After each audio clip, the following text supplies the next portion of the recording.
Olha, para conversar sobre esse assunto, até para entender se existe uma movimentação para estender aí um pouco mais os valores, as parcelas para essa turma, a gente vai chamar agora ao vivo o senador Everton, que está com a gente aqui, conversa agora com a gente. Muito boa tarde, senador, seja muito bem-vindo. A gente acabou de mostrar aqui, né, duas reportagens dando conta da realidade dos trabalhadores aqui na região metropolitana e lá na região tocantina sobre o auxílio emergencial. Senador, quero começar esse nosso bate-papo lhe perguntando se existe ali alguma movimentação, expectativa para estender um pouco mais esse auxílio. Boa tarde, Kate. Boa tarde a todos os telespectadores do programa Hora D. Existe essa expectativa, existe já esse diálogo entre os líderes do Congresso Nacional para que nós possamos pensar na construção de um novo plano emergencial de apoio a todos os profissionais liberais, autônomos, trabalhadores que estão afetados com a crise do Covid-19. Vale lembrar que logo quando chegou esse projeto no Congresso Nacional, a primeira mensagem do governo era que o auxílio fosse no valor de R$200. E depois de muita luta, nós conseguimos, todo o Congresso Nacional, a bancada na Câmara, aqui no Senado, conseguiu o acordo para que fosse para R$600 no período de 3 meses.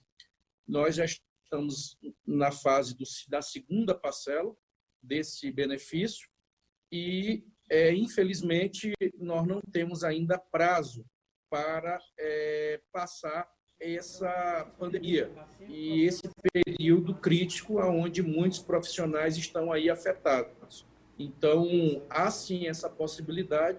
O governo fala de novo em devolver R$200, em ser R$200, e nós, claro, vamos resistir, até porque a gente sabe que com R$200 ninguém consegue sobreviver. Aliás, com R$600 não consegue, imagine com 200.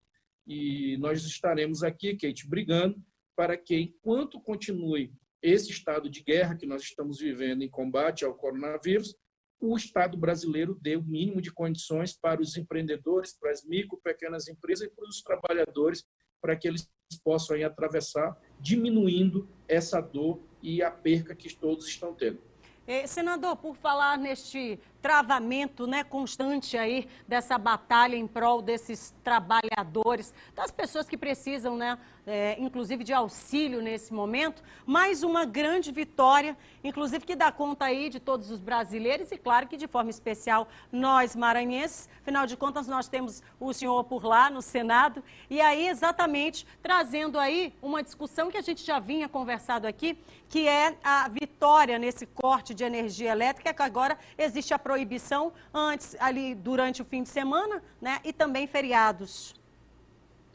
Olha, eu estou muito debaixo de tanta notícia triste e difícil. Eu te confesso que eu fiquei muito feliz essa semana, porque é um projeto de minha autoria e graças a Deus e ao apoio da bancada federal, tanto no Senado quanto na Câmara deu certo. Foi votado aqui no final do ano no Senado Federal, foi para a Câmara dos Deputados, eles votaram na quinta-feira passada o nosso projeto, sofreu algumas modificações e segunda-feira nós conseguimos incluir em pauta e votamos o projeto aqui no Senado Federal. Então só falta agora o presidente da República sancionar o projeto para ele já virar lei imediatamente. Então, a partir de agora, quando for sancionado, eu vou aqui avisar com exclusividade, dar essa notícia aqui para os telespectadores do Hora D. A partir do sancionamento do presidente, da lei que nós aprovamos, fica proibido operadoras de energia elétrica e também os fornecedores de água, caso serviços essenciais, interromperem os serviços vésperas de feriado e vésperas de finais de semana. Que eu disse muito isso na campanha e agora na hora do debate.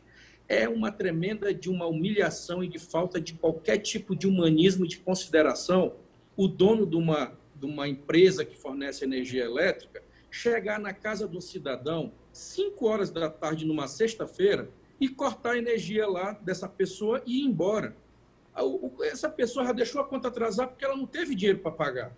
E não porque ela não quer, óbvio. E aí, como é que ela vai fazer para levantar esse dinheiro no outro dia, que não é um dia útil, dia de sábado, banco fechado?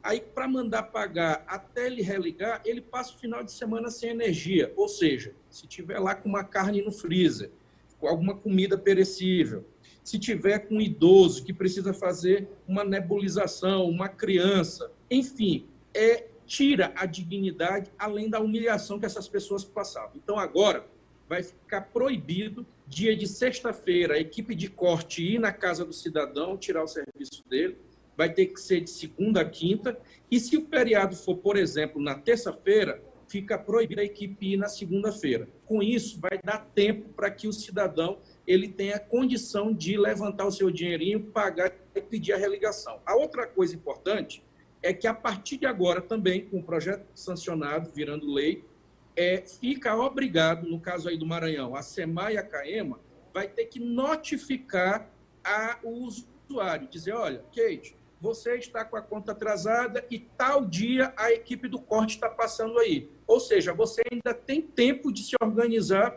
levantar o dinheiro emprestado, tentar conseguir aí com um parente, com um amigo ou um bico e levantar o dinheiro e pagar. Ou seja, você vai dar mais condições de dignidade no momento difícil desse que todos estão vivendo. E essa regra são para todos. É para comerciante, é para residência, é para todos que têm contratos com essas operadoras de fornecimento de serviço essencial.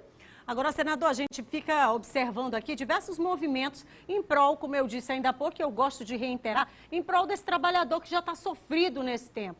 Queria agora levantar uma outra situação, e que também a gente vem chamando a atenção dos nossos estudantes, né? Esse impasse, agora a gente tem a expectativa aí de um adiamento concreto do Enem, mas na contramão disso, você ainda tem que ficar lidando com outras informações, certas confusões em nível nacional. Por exemplo, agora a última, né? O Senado precisou convocar o ministro da Educação para poder dar esclarecimentos de certas falas, e aí que vai sim de encontro a segmentos importantes do nosso país. E aqui eu quero chamar a atenção mais uma vez do respeito que precisa haver. A gente já está num momento muito difícil, muito conturbado, onde tem que se dar as mãos, né, numa corrente, não criar certos problemas para que dificuldades sejam criadas e a gente ter mais problemas. Olha, sem dúvida nenhuma, o ministro da Educação ele tem se saído como um tremendo de um fanfarrão, uma pessoa que não tem nenhum tipo de altura e envergadura para sentar numa cadeira tão importante que é a cadeira que promove as políticas públicas da educação. Infelizmente, nós temos que nós temos que conviver com esse tipo ainda de pessoas que acham que o pensamento deles tem que ser um pensamento único. Eles não conseguem conversar e nem discutir com quem converge com as suas ideias, então, ou diverge das suas ideias. Então, o ministro foi muito infeliz naquelas falas onde ele diz que todos os ministros tinham que ser presos, que todo mundo tinha que ser preso, como se ele e a sua tropa miliciana fosse a dona da verdade e simplesmente deveriam impor o que eles querem. O que eu fico mais triste ainda, não só a gente teve que convocar, e eu era o presidente da sessão naquele dia, tomei essa decisão sem nenhum tipo de problema, com toda tranquilidade, mas com muita tristeza aqui, porque numa reunião ministerial debaixo de uma crise, como a gente está vivendo do coronavírus, tudo você viu naquela reunião, menos a preocupação dos ministros e do presidente com o povo para saber como queríamos enfrentar esse momento difícil que as pessoas estão perdendo seu emprego, que os comércios estão fechados e que, infelizmente, muita gente está morrendo. Nenhuma solidariedade, eles tratando isso como simplesmente um evento normal. São pessoas fora da caixinha, fora do normal, e que a gente tem que ter, sim, indignação para poder reagir. Senão, nós já começaremos perdendo essa luta, porque a nossa luta é uma luta legítima, é a luta em favor e em defesa intransigente da democracia. Precisamos construir nessa direção para que a gente possa avançar para consolidar ainda mais, Kate, as conquistas que o nosso Estado brasileiro, que o Estado Democrático de Direito se impôs.